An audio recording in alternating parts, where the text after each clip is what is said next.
Karena ada anugerah daripada Tuhan, maka kita bisa datang kepada Tuhan. Bukan manusia dengan jerih payahnya berusaha seperti saya mendapati dan menemukan Tuhan. Bukan. Ya. Kita bisa datang kepada Tuhan karena anugerah Tuhan dulu mendahului daripada respon kita.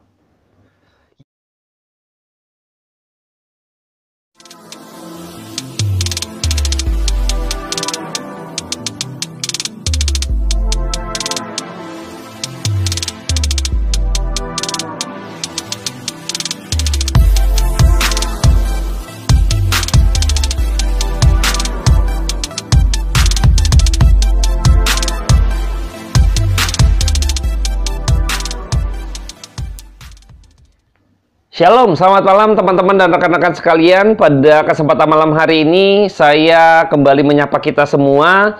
Sekalipun di dalam keterbatasan saya, mungkin kadang siaran ada gangguan gitu ya. Dan saya berharap pada malam hari ini siaran kita dapat terkomunikasi dengan baik. Dan sampai saat ini saya coba terus gitu ya, mengupgrade gitu ya, untuk kita bisa menjaga kestabilan daripada jaringan gitu ya. Dan pada malam hari ini, sebelum saya mulai, saya akan seruput dulu kopi saya.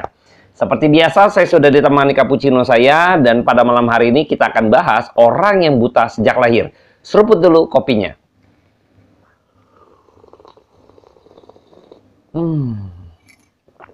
Nikmatnya, apalagi foamnya. Teman-teman bisa buat cappuccino buatan sendiri ataupun kopi latte, apapun itu kopinya, tetap di rumah saja ya. Kita bersyukur karena kebenaran firman Tuhan di dalam kekekalannya masih menyertai kita sampai hari ini ya. Masih sampai hari ini menyertai kita. Dan saya bersyukur juga pada malam hari ini kita tetap memiliki satu penyertaan daripada Allah ya, yang bersifat kekal, yaitu apa? Perkataan Allah masih menemani kita di dalam setiap tantangan hidup kita sampai hari ini. Sekalipun di rumah saja, yang kekal tetap ada di rumah kita. Ya, pada malam hari ini saya akan berdoa terlebih dahulu buat setiap kita. Bapa dalam surga, terima kasih buat kesempatan yang Kau berikan pada kami. Tuhan, pimpin hamba-Mu ini juga waktu-waktu ke depan. Hamba mohon belas kasihan daripada Tuhan. Ketika siaran ini boleh ditayangkan, kiranya Tuhan juga menyertai, memimpin keterbatasan hamba-Mu ini dalam media yang ada, Tuhan, untuk menggabarkan Injil Tuhan. Hamba berdoa biar kuasa Roh Kudus-Mu yang tak terbatas melampaui segala sesuatu. Tuhan, tolong tutup bungkus dengan darah-Mu yang kudus. Engkau beracara Tuhan atas siaran ini. Hamba-Mu menyerahkan semua jiwa-jiwa domba-domba Tuhan ke dalam tangan Tuhan untuk mendapat berkat daripada Allah, yaitu perkataan Allah yang bersifat kekal itu menuntun setiap kami Tuhan pada terang yang sejati. Terima kasih Bapak. Dengar doa hamba-Mu ini dalam nama Tuhan Yesus. Amin. Baik, saya akan bacakan terlebih dahulu di dalam Yohanes 9 ayat 1 sampai yang ke-7. Demikian firman Tuhan. Waktu Yesus sedang lewat, ia melihat seorang yang buta sejak lahirnya. Murid-muridnya bertanya kepadanya, "Rabi, siapakah yang berbuat dosa, orang itu sendiri atau orang tuanya, sehingga ia dilahirkan buta?" Jawab Yesus, "Bukan dia dan bukan juga orang tuanya. Tetapi karena pekerjaan-pekerjaan Allah harus dinyatakan di dalam dia. Kita harus mengerjakan pekerjaan dia yang mengutus aku. Selama masih siang, akan datang malam, di mana tidak ada seorang pun yang dapat bekerja. Selama aku di dalam dunia, akulah terang dunia." Setelah ia mengatakan semuanya itu, ia meludah ke tanah dan mengaduk ludahnya itu dengan tanah. Lalu mengoleskannya pada mata orang tadi dan berkata kepadanya, "Pergilah, basuhlah dirimu dalam kolam Siloam." Siloam artinya yang diutus. Maka pergilah orang itu, ia membasuh diri lalu kembali dengan matanya sudah melek. Oke, saya akan coba perlahan-lahan kita memahami bagian paragraf pertama ini gitu ya. Perlahan-lahan kita akan coba pahami, dan saya akan coba bacakan di awal ayat pertama. Waktu Yesus sedang lewat ya, Tuhan Yesus sedang lewat. Kita tahu sebelumnya, sebelum pasal 9, di pasal 8 kita mengetahui bahwa Tuhan Yesus mengalami satu perlawanan, pertentangan atas orang-orang Farisi dan orang-orang Yahudi lainnya yang mempertentangkan beberapa hal yang sudah kita bahas di konten saya sebelumnya. Jadi ada satu penekanan, ada satu semacam ingin mendesak Yesus gitu ya. Ada yang coba tanda petik gitu ya, ingin menyingkirkan dia, membuli gitu kan. Penganiayaan terjadi karena beberapa kesempatan Tuhan Yesus mau dilempar batu gitu ya. Kita tahu pada waktu terjadi hal tersebut gitu ya, lalu Tuhan Yesus tiba-tiba menghilang di antara mereka, bukan karena takut gitu kan, karena ada waktu yang saatnya belum tiba gitu ya. Dan akhirnya kalau kita secara manusia, misalnya ya, Anda dan saya sudah melakukan sesuatu yang baik ya, lalu ada orang-orang yang baik ini akhirnya sepertinya salah paham terhadap apa yang kita lakukan terhadap dia, padahal baik ya. Terus juga ada interpretasi orang yang negatif terhadap kita. Misalnya kita sudah baik, dia mah cari muka ya kan, dia mah bisanya cuman ini doang, kampanye lah, misalnya seperti itu ya. Dia mah cuman pura-pura baik, misalnya seperti itu ya. Itu mah pencitraan lah, lain sebagainya, misalnya seperti itu. Padahal kita benar-benar memiliki ketulusan untuk berbuat baik misalnya. Nah, akhirnya ketika mendapat hal-hal demikian, akhirnya kita mengurungkan niat kita untuk melakukan hal yang baik tadi. Ya, mungkin kita secara manusia bisa terjadi demikian. Jadi, kalau kayak gitu ya udah, saya mendingan nggak usah berbuat baik gitu ya. Saya diam saja, saya hidup untuk berbuat untuk diri saya sendiri saja gitu ya. Jadi nggak usah ngurusin orang lain gitu ya. Jadi kita akan mengurungkan niatnya. Nah, ini tidak dengan Kristus.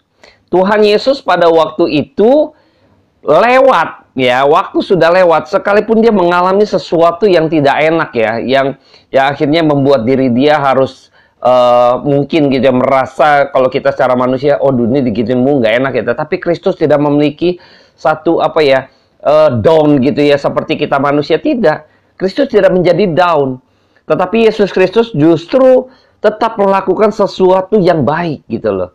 Nah, pada waktu perjalanan itu dia lihat ada yang buta sejak lahirnya. Ia melihat seorang yang buta sejak lahirnya. Orang ini pengemis ya, pengemis. Dan kita akan coba lihat ya, apa yang terjadi pada peristiwa di bagian pertama ini ya.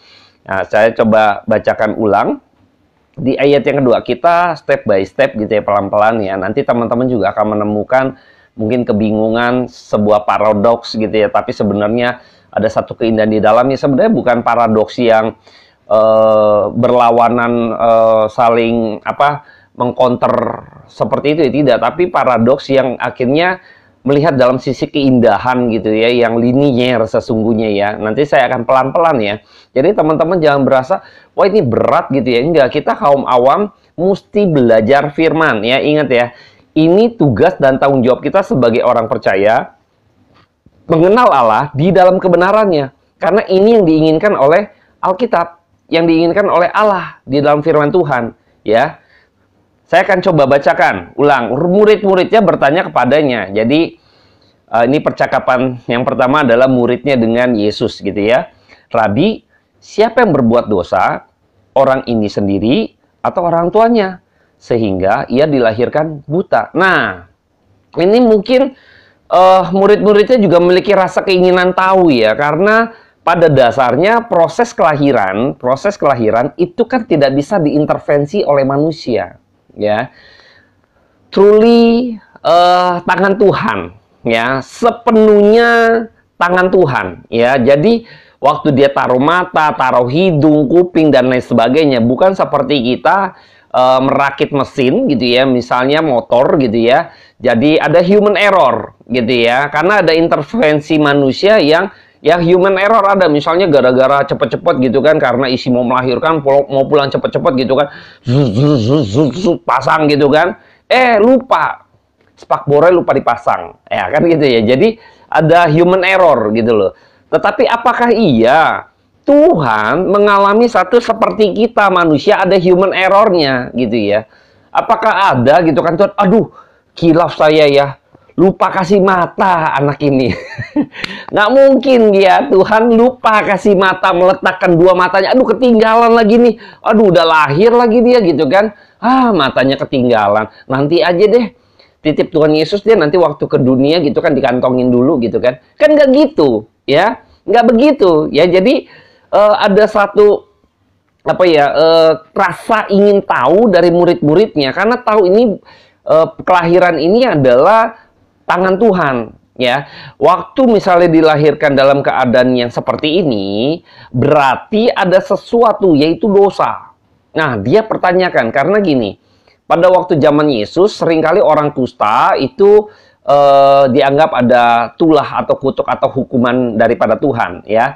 Terus misalnya orang yang sakit gitu ya, kerasukan setan, ayan dan sebagainya, itu sebagai bagian dari ada dosa gitu ya. Jadi penggambarannya lewat seperti itu ya. Jadi pada waktu orang ini buta sejak lahir, maka mereka menanyakan ini adalah sesuatu yang wajar. Tapi mereka ingin tahu ya, ingin tahu bahwa apakah dosa dia atau dosa orang tuanya, ya, dosa dia atau dosa orang tua. Tapi kalau pikir-pikir ya, kalau kita pikir-pikir, dosa dia, lah dia kan belum lahir.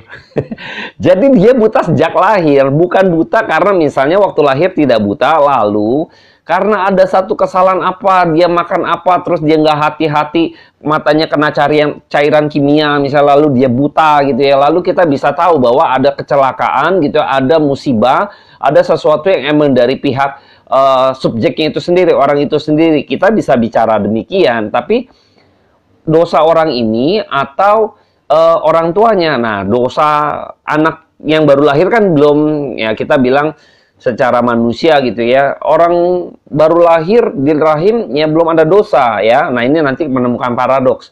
Belum ada dosa, tapi sesungguhnya dosa manusia ketika lahir pun sudah berdosa di dalam kedagingan. Ya, nanti kita akan coba bahas pelan-pelan ya. Nah, jadi opsi yang berikutnya adalah pasti dosa orang tuanya. Ya, pasti ada dosa orang tuanya ini, ada kesalahan dari orang tuanya misalnya gitu kan. Waktu mengandung, orang tuanya melakukan satu kesalahan ya, akhirnya makan apa gitu kan, terus dihukum gitu, ada kesalahan dosa apa, terus lewat makanan lalu akhirnya proses janinnya itu tidak bagus dan lain sebagainya, itu sebagai bagian dari hukuman Tuhan, misalnya seperti itu ya. Tetapi apa jawab daripada Tuhan Yesus sendiri buat murid-muridnya? Kita coba akan telusuri gitu ya, telusuri lagi ayat ketiga. Jawab Yesus, bukan dia dan bukan juga orang tuanya. Jadi bukan dosa si anak ini atau orang tuanya. Tetapi karena pekerjaan-pekerjaan Allah harus dinyatakan di dalam dia. Nah, jadi ada pekerjaan Allah, ada sesuatu yang akhirnya Tuhan mau kerjakan buat orang ini. Ya, buat orang ini. Jadi ketika itu kita bisa melihat bahwa oke, bukan dosa dia, bukan dosa orang tuanya. Nah, bukan dosa dia berarti apakah anak kecil tidak berdosa pada waktu masih bayi? Tidak ya. Nah, ini yang bertentangan tadi yang saya mau jelaskan. Waktu manusia jatuh dalam dosa, maka setiap manusia yang lahir itu memiliki dosa asal atau dosa bawaan gitu ya, yaitu status berdosa. Ya, memiliki status yaitu manusia berdosa. Ketika sudah di dalam rahim ibu itu memiliki status manusia berdosa ya. Tapi dalam konteks ini yang disebutkan bahwa bukan dosa orang ini ya, artinya bukan karena dia sudah melakukan sesuatu dia orang suci, tidak gitu. Tapi karena bayi ini belum melakukan apapun gitu ya. Bukan berarti tidak memiliki dosa natur gitu ya, natur dosa, bukan ya, tapi lebih kepada kondisi saat ini emang Tuhan yang tentukan, karena penciptaan itu truly pekerjaan tangan Allah, bukan karena kekilafan Tuhan seperti human error ya yang tadi saya ceritakan, tidak, tapi ada sesuatu yang mau Tuhan kerjakan ya, yang Tuhan mau kerjakan dari orang ini gitu ya.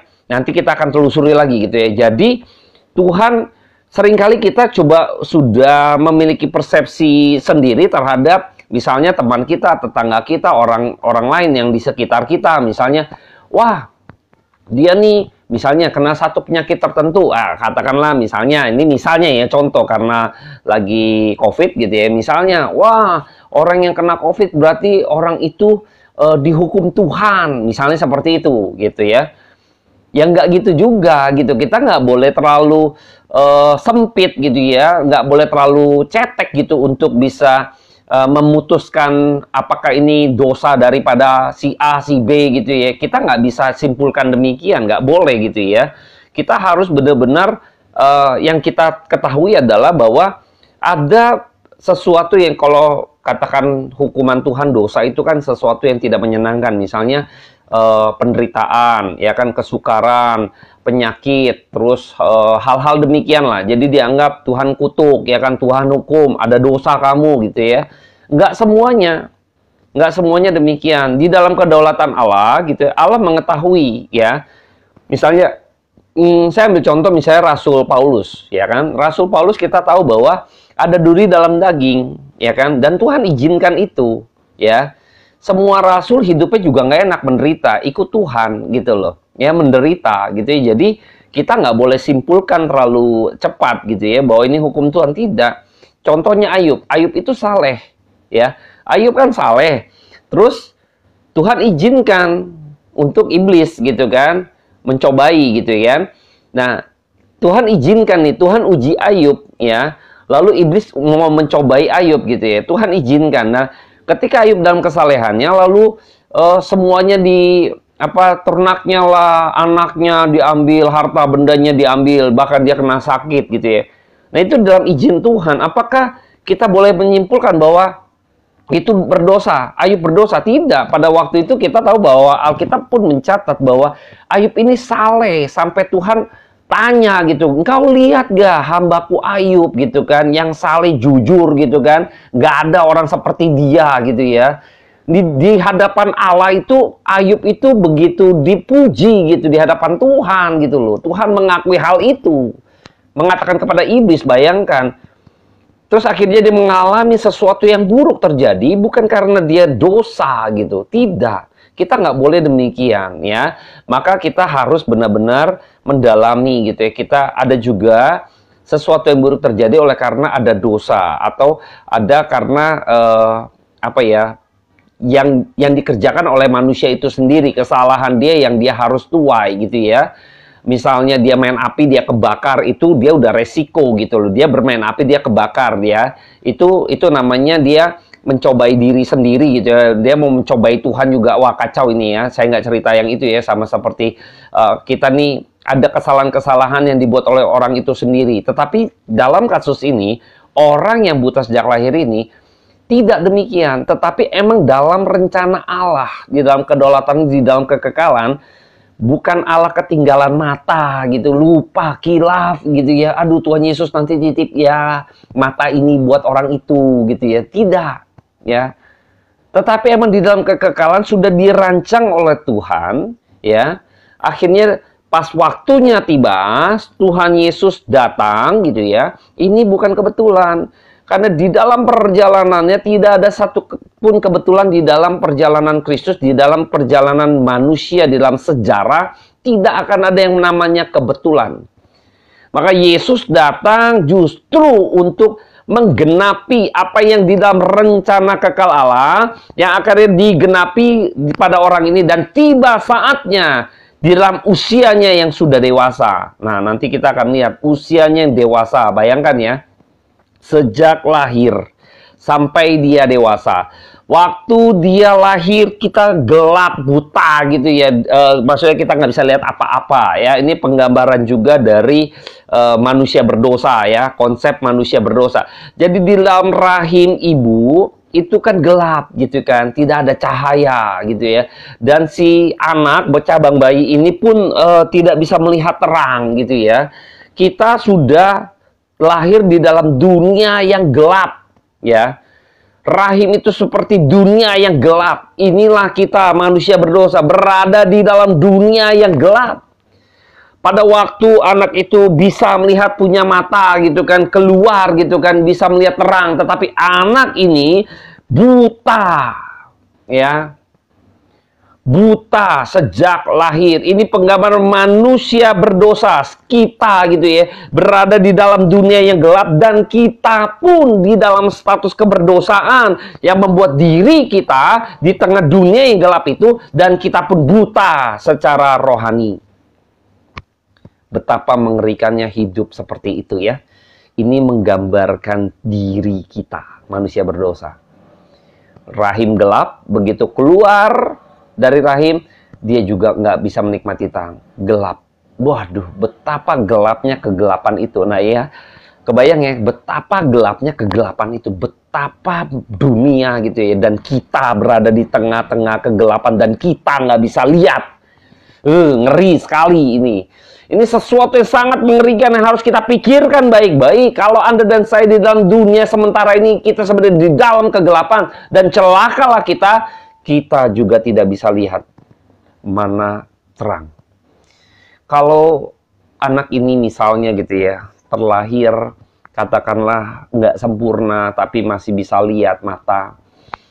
Dia pasti bisa ketika dia nggak punya imajinasi, dia nggak punya penggambaran terang seperti apa, karena sejak lahir buta, nggak ada ide, gagasan terang seperti apa, karena belum pernah menikmati terang. Sama seperti Anda dan saya manusia berdosa, ketika kita masuk di dalam keberdosaan Adam dan Hawa, waktu kita lahir semua, kita pun tidak tahu Allah yang sejati yang mana, karena belum pernah gitu ya. Ini kita belum pernah mengecap, melihat, mengetahui kebenarannya sejati seperti apa.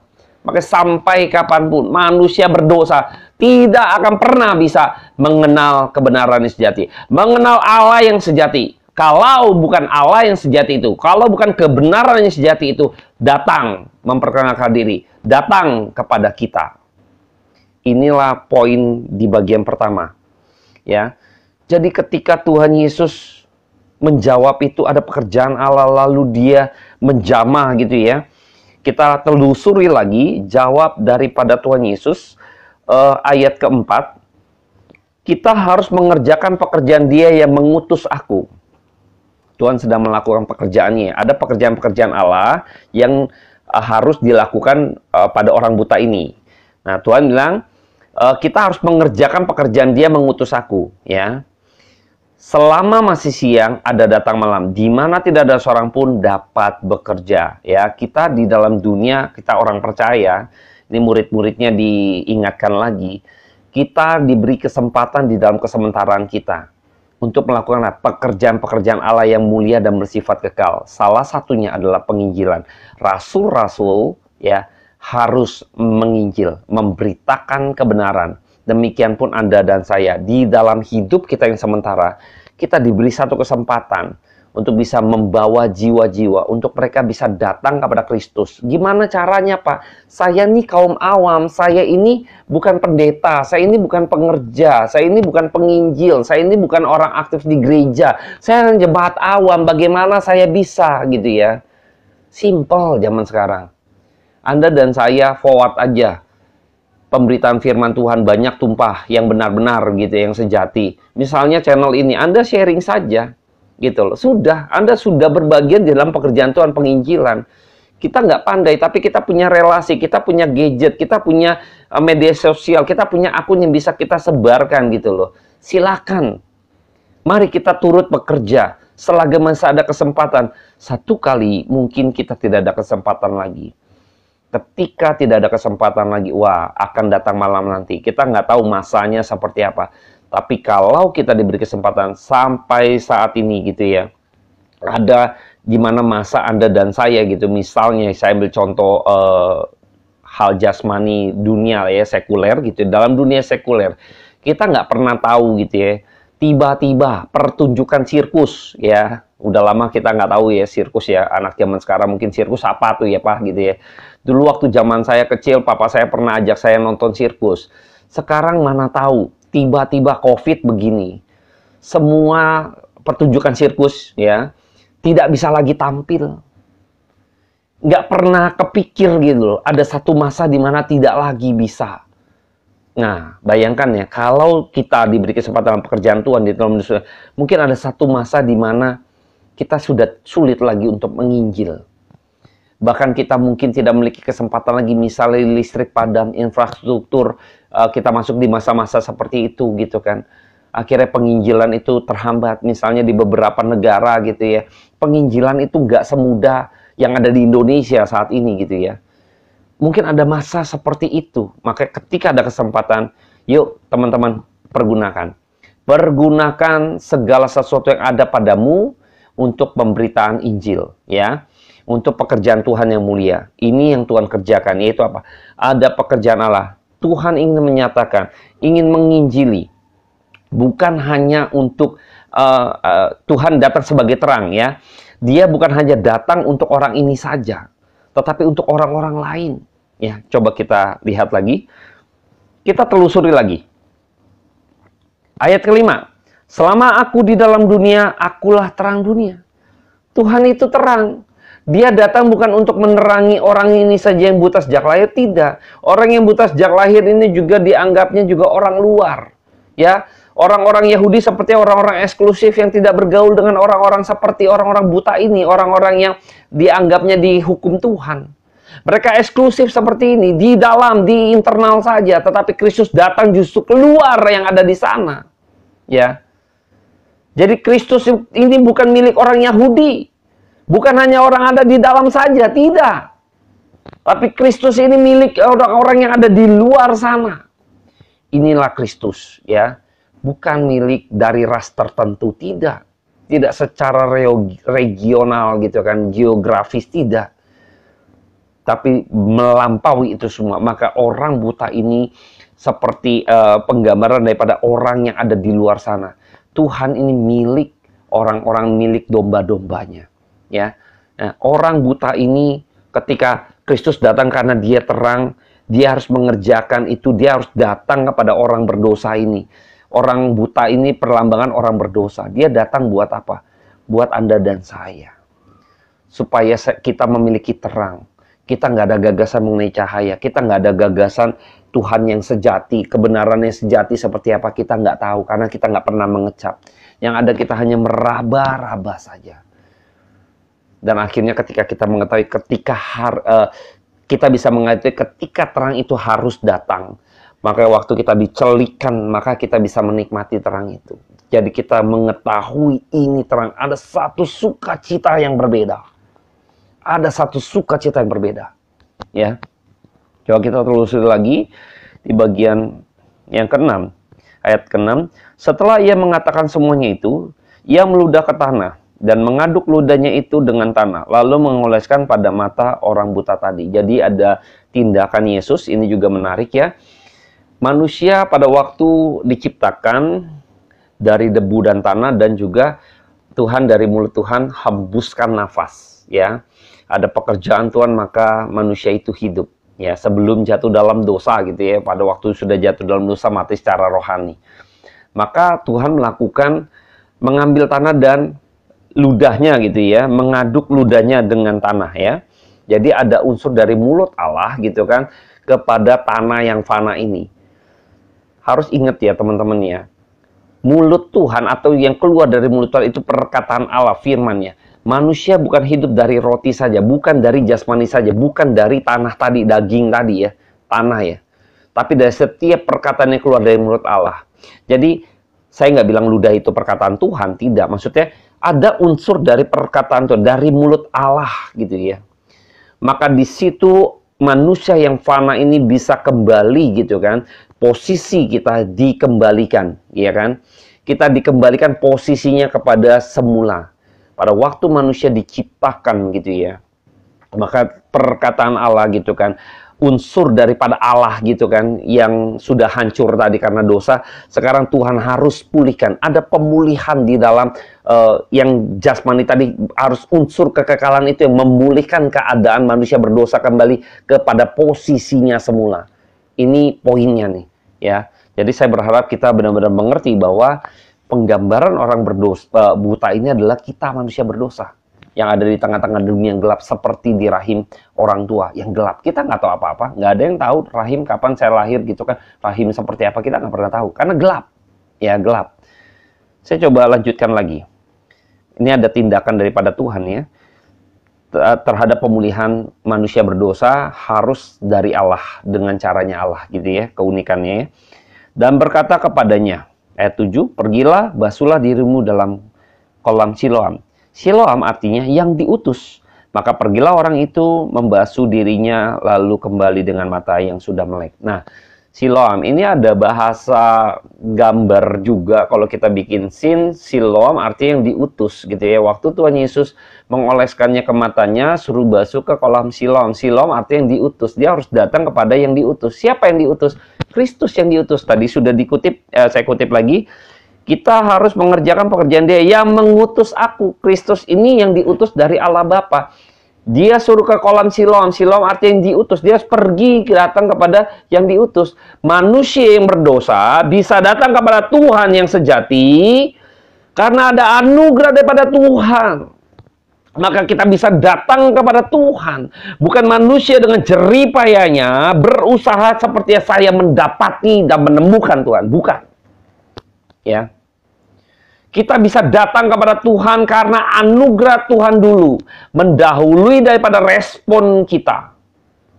Yesus datang, terang itu datang kepada orang buta itu. Lalu orang buta itu dibilang basuh ke kolam Siloam. Siloam artinya diutus, maka dia bisa datang. Akhirnya dia nanti ketemu dengan Kristus gitu ya. Wah, ini menarik sekali ya. Nanti mungkin next-nya lagi kita akan bahas. Dia datang kepada Kristus. Kenapa? Karena ada anugerah daripada Tuhan. Ini yang harus kita pikir baik-baik. Konsep keselamatan only by faith, only by grace, hanya karena iman, hanya oleh karena anugerah Tuhan. Ya, jadi ini yang kita harus sadar bahwa kita bersyukur kita adalah orang buta sejak lahir. Orang buta sejak lahir. Ini perkataan yang Sang Firman ketemu dengan orang buta, manusia berdosa. Perjumpaan yang sangat-sangat indah gitu ya, sehingga orang itu melek melihat terang. Ini adalah satu keindahan yang dia nanti-nantikan selama ini ya. Ini menarik. Next-nya nanti kita akan coba bahas lagi di bagian ini karena bagian ini cukup panjang, jadi saya coba akan bikin sesinya bagian 1, bagian 2 dan lain sebagainya. Kita berharap mau bertumbuh. Kita sadar dulu, kita malam hari ini bersyukur. Anggaplah orang buta itu adalah Anda dan saya. Kalau kita bisa melihat sekarang, kita mengenal Kristus sebagai Tuhan dan Juru Selamat. Ini adalah terang yang luar biasa. Akhirnya kita menemukan keindahan di dalamnya. Saya berharap kita bisa menemukan keindahan malam hari ini. Kita renungkan baik-baik. Kita mulai bersyukur di hadapan Tuhan. Kalau kita tidak berjumpa dengan Sang Terang, maka sampai hari ini, manusia berdosa yang buta tadi, yang tidak pernah melihat terang, tidak ada gagasan terang seperti apa, maka mereka sedang menuju kepada kebinasaan kekal. Tidak seperti kita. Kita patut bersyukur di hadapan Tuhan.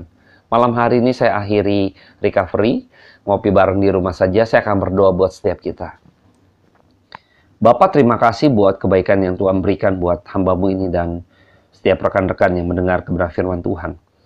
Hamba-Mu sadar terbatas di dalam setiap perkataan, tapi hamba percaya kepada Roh Kudus yang tidak ada habis-habisnya terus berbicara atas kami. Sesungguhnya kami adalah orang buta yang sejak lahir itu, Tuhan. Sucikan, kuduskan, ampunilah kami, Tuhan. Biarlah Tuhan pada malam hari ini kami yang sudah dihampiri oleh firman-Mu yang adalah terang, lewat pemberitaan firman ini, terang itu datang pada kami sehingga kami bisa melihat. Kami bersyukur kami bisa datang kepada Allah yang hidup. Terima kasih buat anugerah-Mu, Tuhan. Terima kasih Tuhan buat kemurahan-Mu. Terpujilah nama-Mu, Tuhan. Kekal selama-lamanya sampai selama-lamanya. Terima kasih Tuhan Yesus. Amin. Baik teman-teman, terima kasih yang sudah bergabung. Tetap di rumah saja. Kita seruput dulu kopinya.